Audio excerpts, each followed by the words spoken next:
Hello, everyone, and welcome once again to another fabulous interview for the hearts of healthcare professionals. Rebalance and renew your resilience. Today, I have a very intriguing guest, Michael Edward Bradford. And Michael is actually coming to us today from South Africa. South Africa, is that correct? Cape Town? Cape Town, South Africa. Okay, great. Well, let me tell you just a little bit about Michael. He is an international instructor. He is an energy healer. He is a business coach, a author. He is a shaman and spiritual teacher with expertise in health, healing, personal experience, or personal excellence, spiritual growth, entrepreneurship, success, and wealth creation. I would say that's a jack of all trades, Michael. And a published author. And there you go. I am here in the midst of royalty. That's what I'm in. Oh, man. But we're honored to have you here, Michael. It's a pleasure to be here. And Diane, thank you for what you're doing and what you're doing to help people. Oh, thank you. Well, Michael, if we could start with just give our audience a definition of burnout and compassion fatigue and their differences. Okay. Whether you're a health care professional, a healer, it could be even a policeman, whatever it may be, or policewoman, you're in a situation where people are constantly wanting something from you. You're giving and you're serving. Mm-hmm. And most of the people who are in that profession are empaths. So you're open, you're heart-centered, you're caring, etc. Mm-hmm. Now, part of what goes on for anyone is you have a mental, physical, emotional, mm-hmm. spiritual, and an energetic component. Right. And for everyone, we're only as strong as our weakest link. Mm-hmm. So our mind is our thinking. What is my thinking process? Am I worthy? Am I not worthy? Do I feel good about myself? What is my attitude? Do I have a positive mental attitude or am I negative? Am I complaining about everything or am I looking for what's working and being positive about things? Now, part of the challenge with anyone in the healthcare professional or any profession, mm-hmm. you have a number of things. First of all, people are feeling fear. People are feeling fear, anger, grief, lost. They're being depleted energetically. They're being asked for 150%, 200% of what they normally can give, especially if they're in a crisis situation. So for any of these people, you've got a situation where you're dealing with the patient or the client. You're dealing with the management, mm-hmm. you're dealing with the organization, you're dealing with the system. You want to help, but you're also facing legal situations. What can I legally do? And what's really needed? Sometimes what's needed is beyond what's legal. And then you've got, what's going on with the environment. What environment are people working in? Mm-hmm. So if your environment is not nurturing and supportive, then the energy gets dropped quite a bit. Now, I have some examples. I could jump into them now, or I can wait. No, I would like to jump into them now. I would like to take some extreme situations and use those as an example. Sure. For me, I love to use extreme examples because it's so clear. Right. To show where if it's not an extreme example, the point may be missed. Okay, that's perfect. Yeah. Okay. I've been traveling the world. I've been to over 50 countries, working with all kinds of healers, shamans, medicine people, etc. And 3 of the places where I felt the most negative energy, and I'll talk about the hospital situation, but I want to go to here first. Okay. Is Notre Dame Cathedral in France before the fire. you go walk through there, and there were some places where the energy was pretty light, but there are other energies where places where it was very heavy Mm. and dark. And people will go to any kind of a religious organization or a religious place or spiritual, and they'll dump their anger, they'll dump their fear, they'll dump their pain. But in the past, in ancient times, people were not made into a shaman or accepted as a shaman, medicine person, or healer unless they were skilled at clearing the energy. Mm. Very few people today are trained to clear the energy. I am. Okay, so I do house clearings, land clearings, etc. But what happens is any of these environments, the energy gets heavier and heavier and heavier, especially in hospital operating rooms where people may die or Right. people are very sick, emergency rooms, uh, old age facilities, or senior care. Right.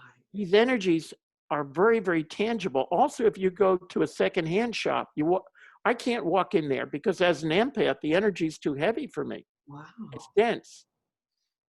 So Notre Dame Cathedral, Lourdes in France.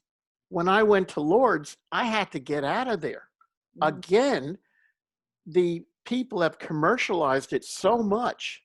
There's plastic Jesuses all over. There's plastic this and plastic that. Everyone's trying to get money off the tourists. That's part of the negative energy. But Mhm. the other energy is people go there wanting a miracle. They want to get rid of their pain or problems or whatever it is, and they're asking for a miracle. But what happens if they don't get it? They get angry and resentful, and they leave that energy there. Now, I'm going to go even further than that. Okay. When I was in Germany, I went to Stenhauser concentration camp, Mm. and walking around there, even though the concentration camps haven't been active since 1944.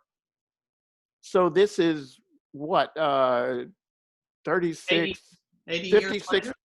yeah, 56 years later, that energy is still so heavy and dense Wow.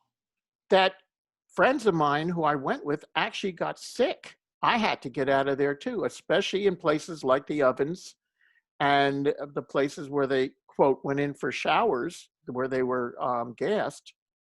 So taking that extreme, Yeah. let's go back to the hospitals. Okay. When you're working in an operating room, there's pain, there's fear, there's trauma, there's upset, there's people who even die. Who is helping those lost souls to move on? They hang around and Mm. they create energy attachments to people. That depletes their energy. Now, I'll go back. There's a mental, physical, emotional, spiritual, and energetic component to staying clear. When energy attachments come in, or when we're in a negative environment, our energy drops. Now, once it drops, we're more vulnerable.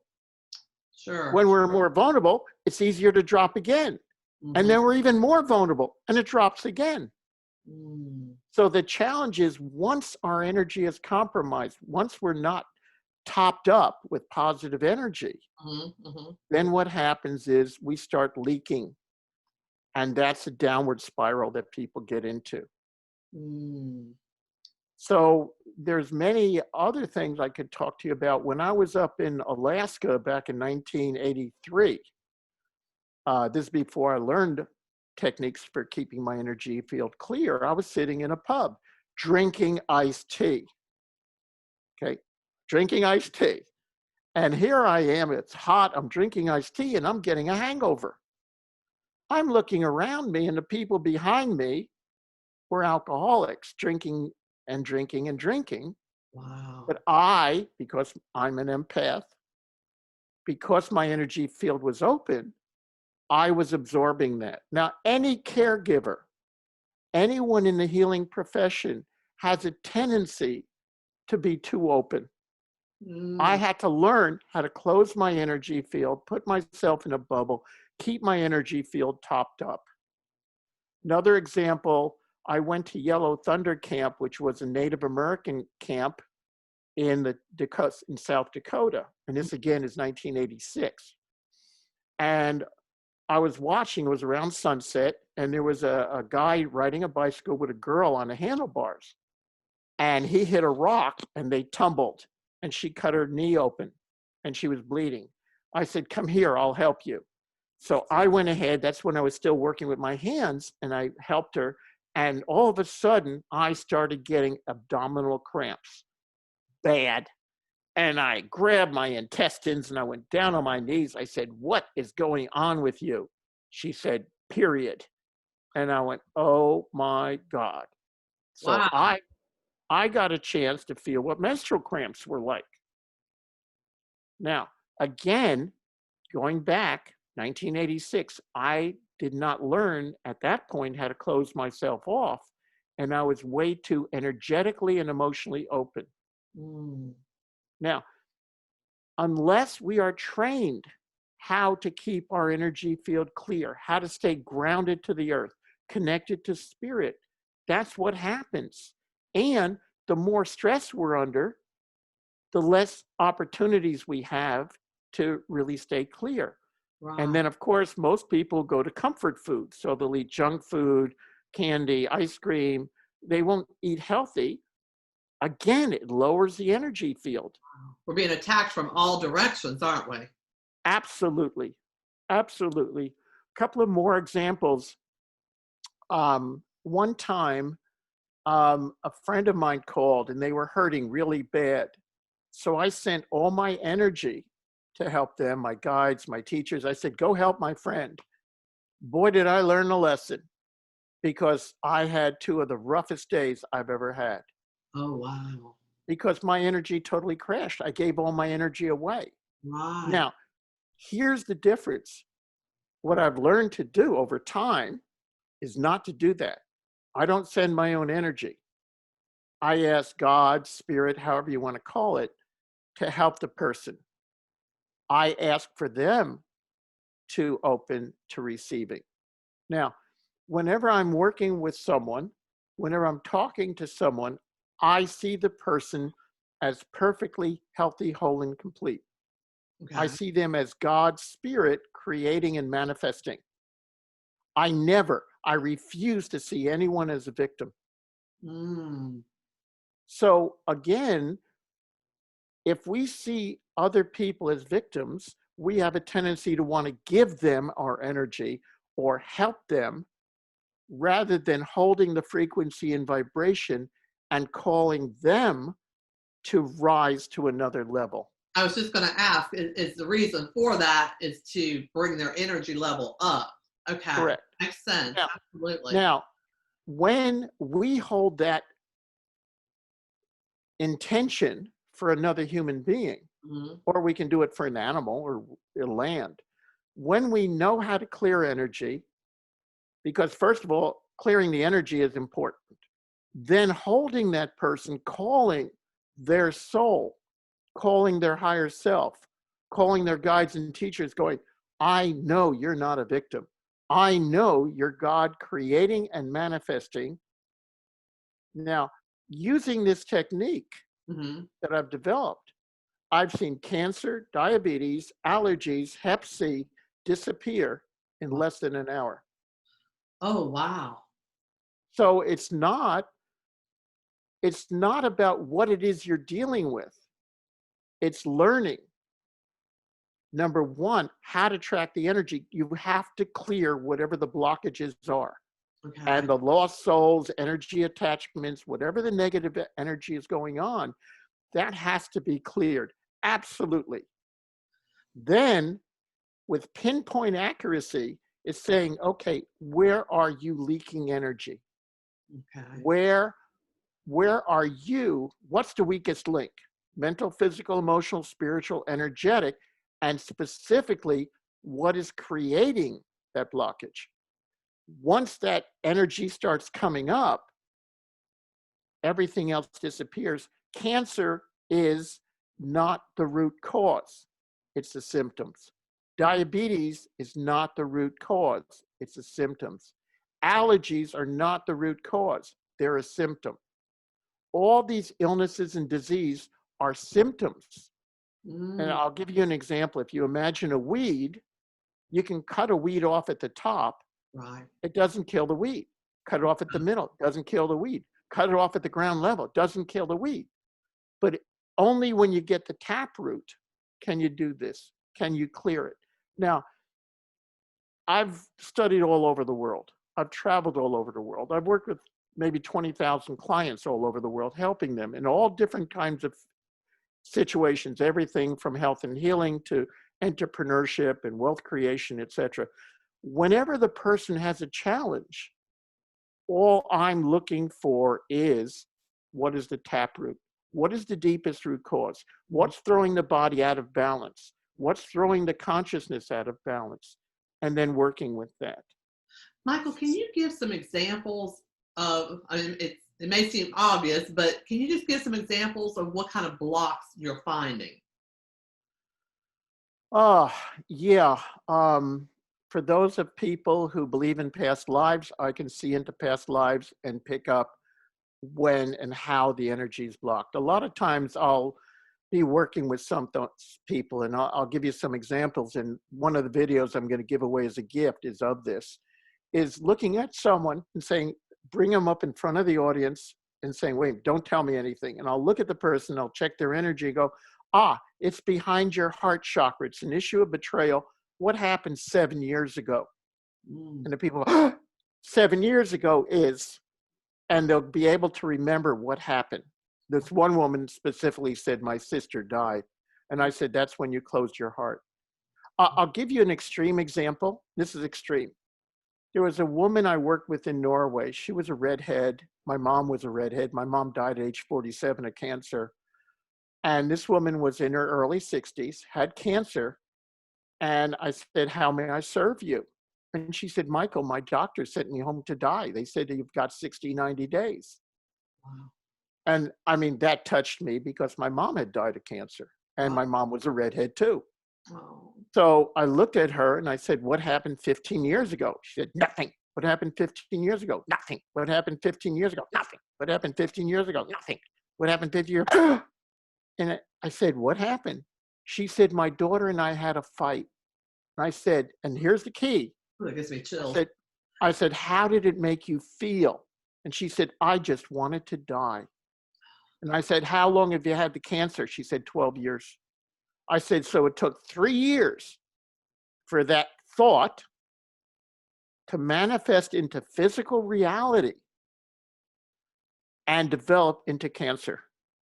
Wow. Now, when I worked with her, she did one private session and one weekend workshop where I worked with her and a bunch of other people. Mhm. And then I had her write a letter to her daughter and say to her daughter, look, you're welcome to whatever you want to think about me. That's fine.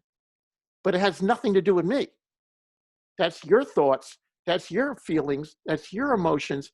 It has nothing to do with who I am as a human being. Mhm.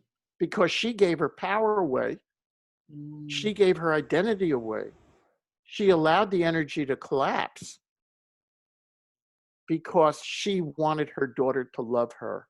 And mm, she felt like she wasn't a good mother. When she left that workshop, she was glowing. I wow. couldn't see any cancer in her body. Now, I have actual cases where I've worked with people, they attended a workshop and I worked with them and we never worked on their thyroid. We worked on communication, asking for what you want, giving yourself permission. And she calls me up a month later and she says, Michael, I went to my doctor and for the first time in my life, I don't have a thyroid problem. My Wow. doctors want to know what's going on. But I've got lots of stories of Hep C going away, allergies going away. Um, Look, after working with 20,000 people, you learn a little bit. I guess you do.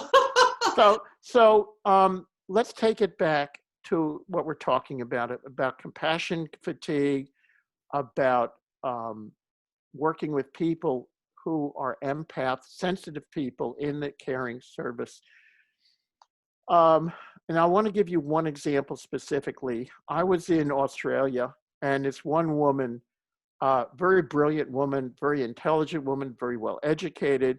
She wanted to be a trainer and teacher. Mhm. She said, Michael, every time I get in front of a group, I'm so overwhelmed that Mm. I can't handle it. Now, the normal energy field should be, or normal energy field is about 6 inches to 18 inches away from the body. That's healthy. Okay. I measured this woman, by the way, if a person's very sick, it's barely comes away from the surface. Okay. If it's too open, it's beyond 18 inches or 3 feet. This woman's energy field was over 100 feet out from her physical body. Wow. So what happened was she would picking up everything within 100 feet in front of, behind, above, and below. So it's a 100-foot bubble around the person. No wonder And you felt overwhelmed. yeah, no, you're right. Okay. And I said to her, you're way too open. I said, let me teach you a technique. Now, we worked on some other things, but basically, I had her take a straw or imagine she had a straw. Mhm. And I said, I want you to use your mind and your intention to bring your energy field in because you're in charge. And I had her imagine taking a straw and go, and I would measure the energy field. I said, good, now here's where it is. And I said, do it again. And then I measured it and showed her until she had it all inside. And I said, now imagine you're zipping up into a Lycra cat suit that's right up against your body. Mhm. And she said, boy, do I feel powerful. And I said, well, that's what you have to do because you've learned to be too open. Now, I was a twin in the womb. Over 20% of the people on the planet were actually a twin or triplet in the womb. Even if you were twins born, most people were triplets or more. I Wow. actually saw in Germany a picture of the womb where there were like 12, 14 embryos in there and only one survived. Wow. Okay, this is another thing. I had one client in England. She came to see me. She was in her 40s. She was Asian. And she said, Michael, I want to be married. I want a relationship. And I looked at her, and the minute she walked in the door, I knew what the problem was. And she sat down. I said, what do you want? How can I serve you?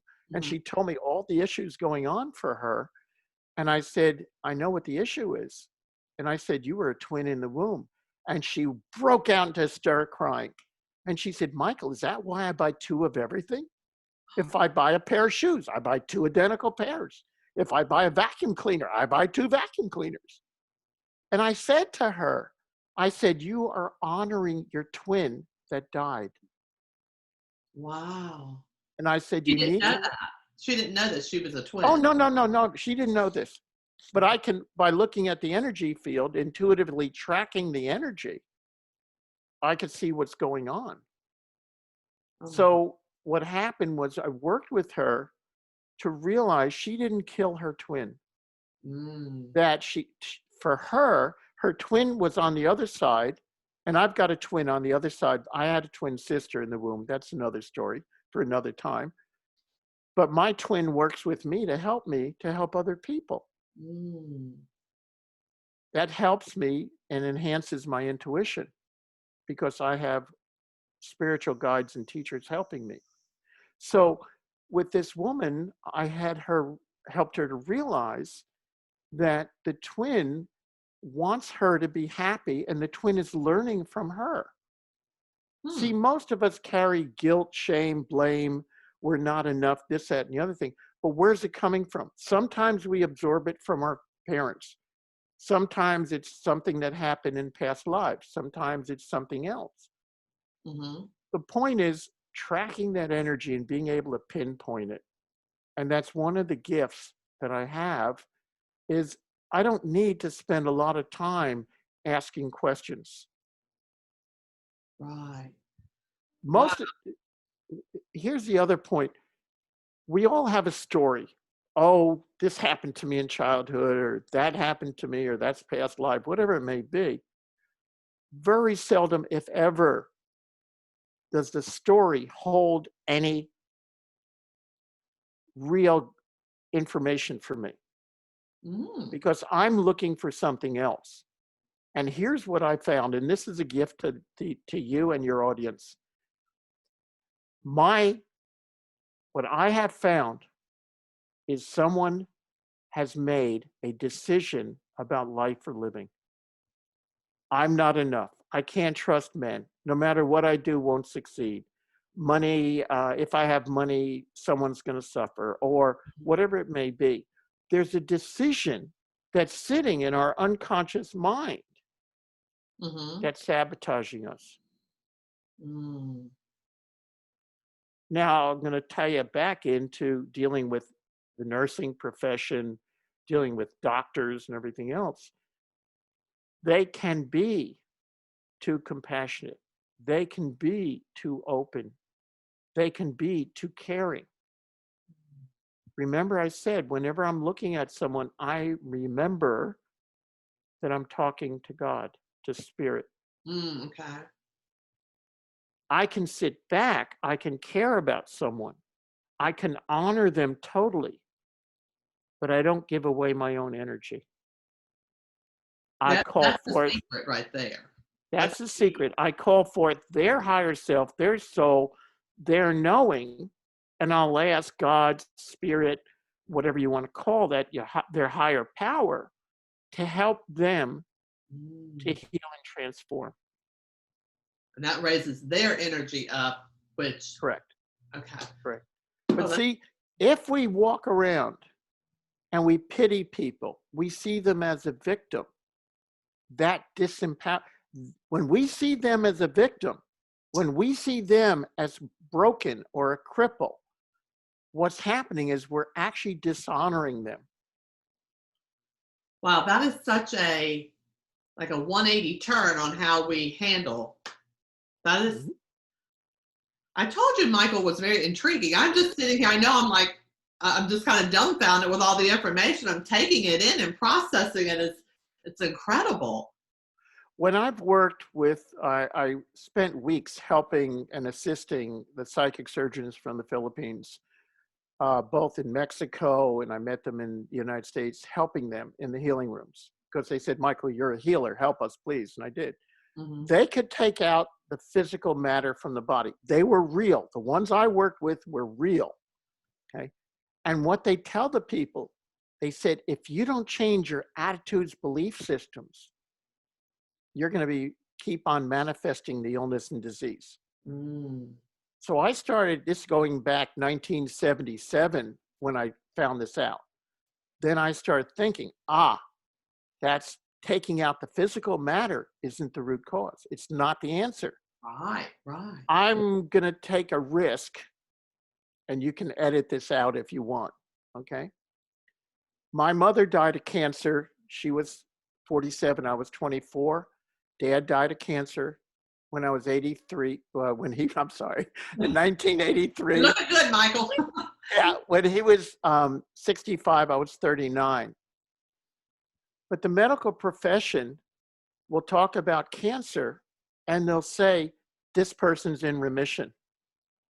Now, when I overhear a conversation, I can track the energy. I probably shouldn't, but I can track the energy and say, when I hear people say this person's in remission, and I'll get a yes or no, or I'll talk to a client and they'll say, I'm in remission. I'll go get a yes or no.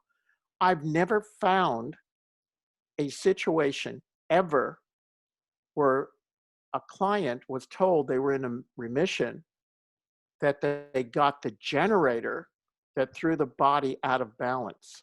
Mm. Remember, I talked about the deepest root cause, the taproot.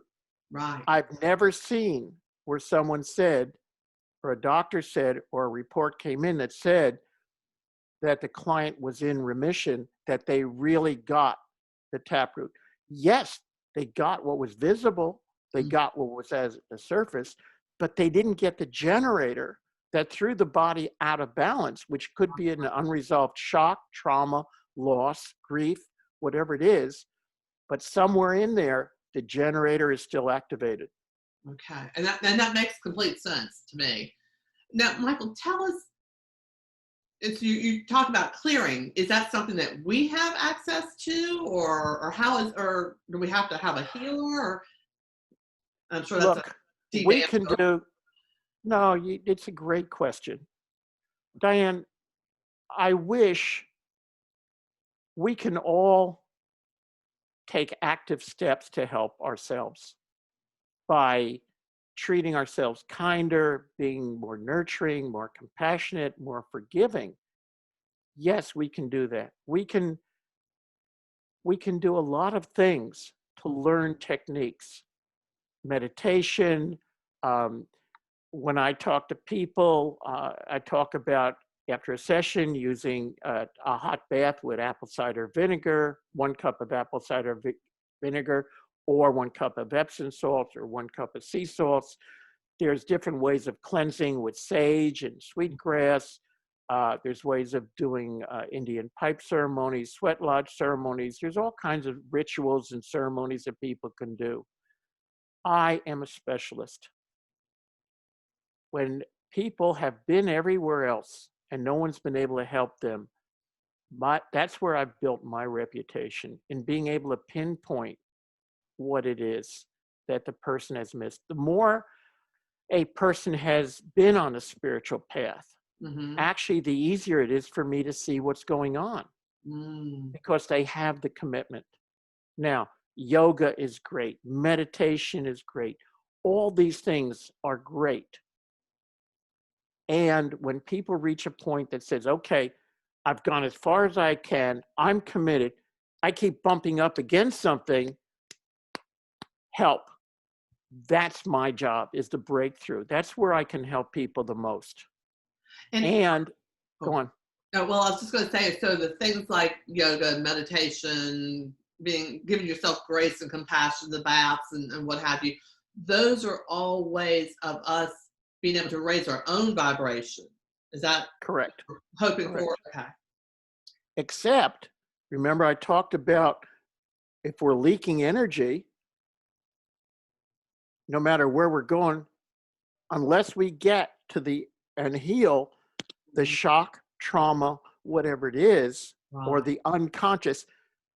See, going into the unconscious mind Mm-hmm. takes intuition or being able to track energy. Mm. So in other words, and look, I've been, and I have many friends that are traditional counselors and therapists, and they'll see someone for a long period of time. That's a very good way of being helped. Mm-hmm. Except for me, someone will come to me and I'll be able to pinpoint the biggest thing that's holding them back. Right. You can cut to the chase and just go right there. Correct. Awesome. Correct. Whew. Now, and I'm also starting a healer training program. I'm also starting intuition training program, and I'm also setting up an international um, apprenticeship program to help people. Wow. Because I've spent my life learning this, and it's a gift I want to give to people and the planet. That's, well, truly your heart is in this, Michael, and it shows in the work that you do. I feel like I could sit here all day and just listen to you, and I just have enjoyed this so much. All right, you mentioned some things that you're doing. Tell us a little bit about the books you've written and where people can find you, because I know our audience is going to want to know more. Yeah, this book, The Healing Energy of Your Hands, was in 12 languages. I wrote this in the mid 80s, and Finhorn Press in Scotland produced this. Um, I've got this book, Mastering the Human Experience, Your Soul's Journey on Earth, Mm, which I published 2 years ago. I'm working on another book on intuition, um, Intuition, Your Silent Thunder, mm, and it teaches intuition. I'm also working on an advanced book teaching intuition, and I'm working on another book on my travels around the world, because I've traveled and studied with Native American medicine people, Canadian medicine people, and Eskimo shaman, Peruvian shamans. Spent weeks working with the psychic surgeons from the Philippines, been with the Maoris in New Zealand. So I've met Eileen Caddy from Finhorn. I've lived in Finhorn and other spiritual centers around the world. And what I would love to do is give my gift to the world. So if there's anybody else that would like to collaborate, work together, co-create, set up, and like I mentioned, I have a healer training program for beginner, intermediate, advanced. I've got an apprenticeship program I'm doing also to teach intuition, beginner, intermediate, advanced. Uh-huh. Um, and I also work with entrepreneurs. So for me, Do you sleep, Michael? whether it's health and healing, personal excellence, spiritual growth, entrepreneurship, business, wealth creation, um, I this is my passion. This is my living my life and traveling around the world and teaching and helping people. Um, and you know, Diane, what you're doing is so amazing and fantastic. And we're all, if we look at this as if we're all in this together, and I don't have all the answers, but I'm a specialist in one area or in this area and helping people. I want to give a couple of other pointers, please. Yes, sure. One of the best ways of helping people if we're in a healing profession is rather than giving them our energy, is imagine that we're in a column of white light. Okay. And we stay within that column and we build the love vibration. We are love. And build it up so strong and let it radiate out. Because other people will get, it's like a tuning fork, will activate their healing just by us being a column of white light, not giving our energy away. Right, right. The other one is calling forth God, spirit, higher power, great spirit, whatever it is that the person is committed to, is Mm-hmm. to bring that energy in and ask for God, spirit, to help that person. Mm-hmm. Ask their guides and teachers to help them. I love that. Yeah. The other one is to imagine themselves in a bubble of white light Mm-hmm. that reflects and Almost like repels you're in negativity. sunshine, but you just happen to be Right. white and your beams go out. Right.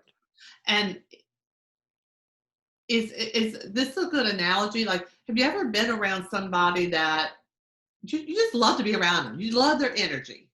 And that's what you're feeling when you're talking about imagine yourself in a bubble with your rays coming out or in the column and your energy is being emitted. Is that essentially what you're saying? Yes, and I'm going to use you as an example. Okay. May I? Well, I don't know. I'm scared. Please.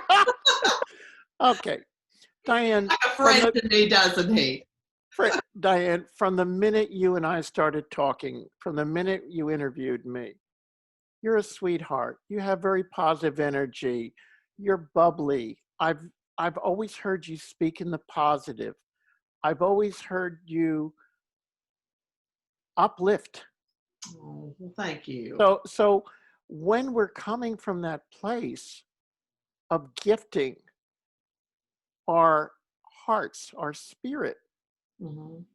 when we come with a pure intention, it radiates. Okay. Oh, And like I said, my dad. positive, positive languaging.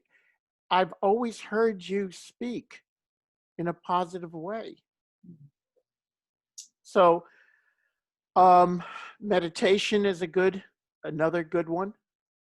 Um, I would like to share a couple of other ones, if I may. Sure.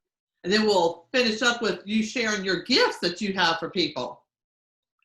In the movie Avatar, Uh-huh.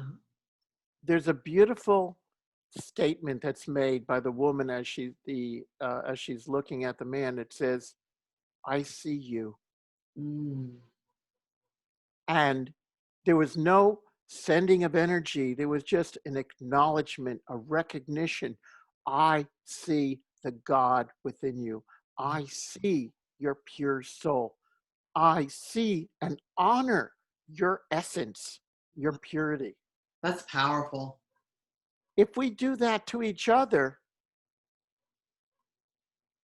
there's a long time ago, I was told there are no victims on planet Earth. There Mm. might be reluctant volunteers, but there's no victims. So if we look at a person and say, wow, this is God creating, this is God's spirit expressing. It's just opening yourself to that mindset, and that it's there if you're willing to open to it. All the spiritual laws, all the spiritual teachings say, be in the world, but Mm. not of the world. Right. Move above the pain and suffering. When you talk about the Buddha, you talk about a lot of the other traditions. These people would, the monks and everything else would move, but they'd hold their center. They wouldn't be pushed or pulled Mm. by their experiences. They would walk in to the situation, holding their center and bringing light and hope. Mm. Now, I know that the first responders, the emergency people, the people that are dealing with all these things, they're dealing with trauma all the time. Right. For them to really serve, for them to get all emotional and lose their center, does not serve them or anyone else. Mm. Now, I'm not saying that this is easy. I'm Right. not saying that you can learn this in 10 seconds, but it's a spiritual practice of keep coming back, keep coming back. Right. And over time, you learn how to do it. There's meditations that can help with this, and there's other things. And I'm going to put together a package to help Oh, good. people. So I will, there's some videos. And the whole point, please remember, healing does not have to take a long time. Change does not have to take a long time. When we're ready, the energy will shift. Mm. That's wonderful. Oh, Michael, you have just given us so much information. And the one thing that I just stuck out in my mind is, now that we've been made aware of it, we can never be unaware of it again. And sometimes you have to hear it a person needs to hear it 2 or 3 times. Well, you know Because what? some, That's good, because your video is going to be available for quite a while to listen to.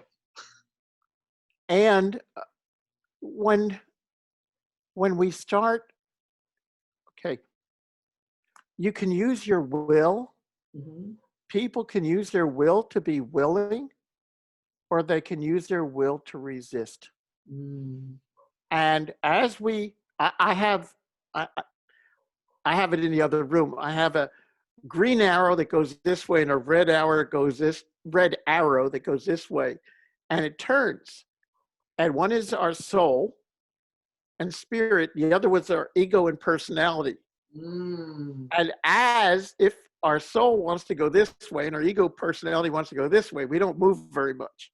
But Right. as it shifts, as our ego and personality is tamed, as we heal, and it aligns with our soul, that's when you manifest instantly. That's creating instant healings, etc.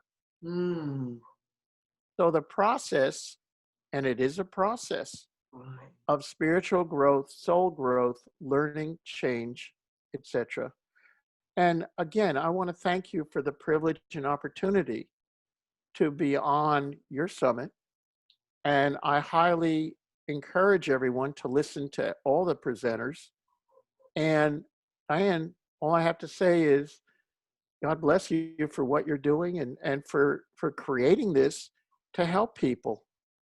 Well, Michael, thank you. I just have been so blessed by what you've had to say here today, and all of our speakers. And I just encourage everyone to continue to, just like Michael says, just continue to listen in, be willing to listen, to learn, to open yourself up to maybe something that could be a new idea for you. But it's all the examples Michael shared with us, and they're just a few.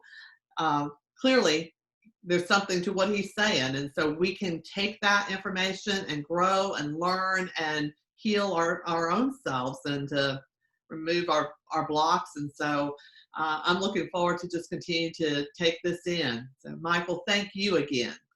Thank you very much for offering me this opportunity. And I would like to just take a moment, if I may, Sure. and I would like to send healing energy both to you and to everyone that watches this video. So just take a moment and just allow yourself to relax. And if you're willing to just say yes and allow your guides and teachers to come in even closer.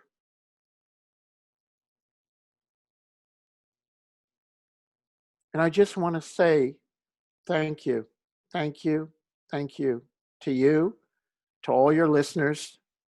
May you all be blessed. May all the first responders be blessed, all the nurses, all the doctors, all those that have come to help this planet to heal.